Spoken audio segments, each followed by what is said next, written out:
Item: SCP-802. Object Class: Euclid. Special Containment Procedures. A security perimeter must be maintained at a 15-kilometer radius around SCP-802's territory.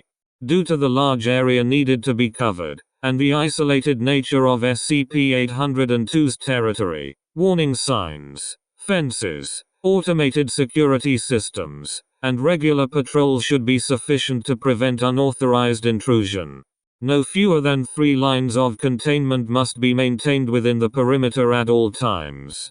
These lines must consist of outer perimeter, basic fences, trenches, and concrete and steel vehicle obstacles.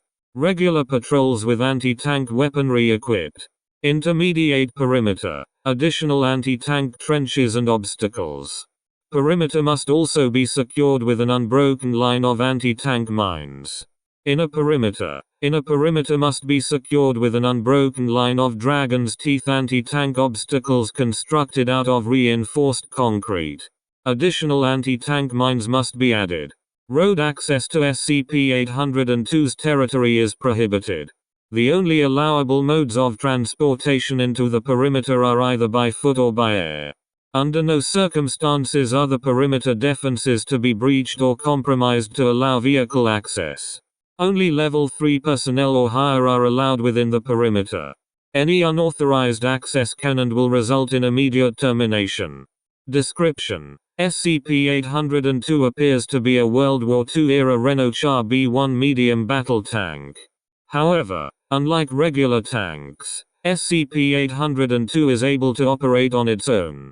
It is unknown whether SCP-802 is sapient, or possesses any sort of intelligence at all, but it is clear through long-range infrared scans and constant surveillance that SCP-802 has no physical crew manning it.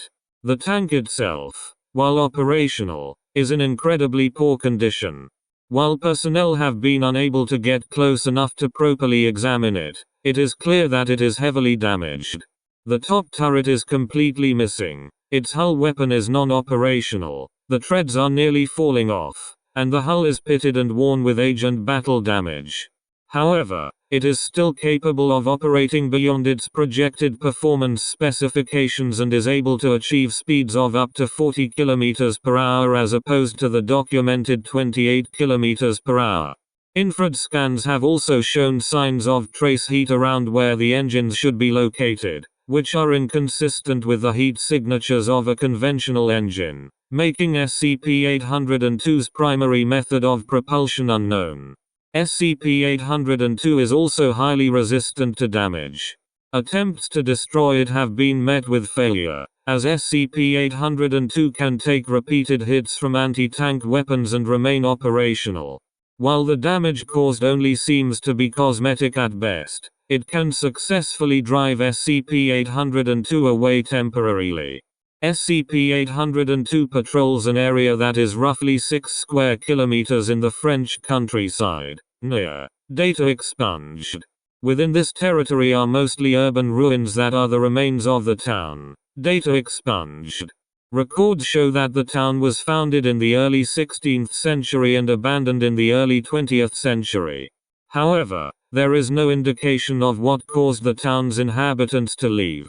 Upon arrival into SCP-802's area of influence, intruders will immediately be shadowed and stalked by SCP-802, which will constantly attack and harass them in any way possible. It is unknown whether SCP-802 has ever left the confines of the ruins. However, it seems to show no interest in attempting to escape and has stayed well within the security perimeters. Oddly, the strangest aspect of SCP-802 is that music seems to emanate from within its hull. The same music can also occasionally be heard echoing throughout the entire containment area at night. Analysis from eyewitnesses and from recordings has shown that SCP-802 tends to play music from the late 19th and early 20th centuries. The sound quality of this music, however, is incredibly poor. The music is constantly skipping and stuttering, as if being played on an antique vinyl record player in poor condition. Over 19 distinct songs have been classified, while there remain a number more that analysts have been unable to identify. It is unknown what exactly causes this phenomenon, but it has been hypothesized that it is a form of psychological warfare meant to unnerve and confuse enemies, though this has not been confirmed.